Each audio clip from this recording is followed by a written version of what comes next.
Today, we'll go over how to log in to the Product IP platform and how to switch accounts. First, we go to the Product IP website. Click on Login. Enter your registered account name and your password. Click on Login.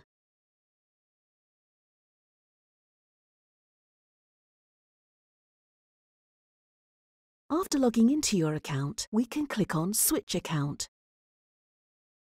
Switching for the first time, there may be no history here, so we need to click on Select Other Account.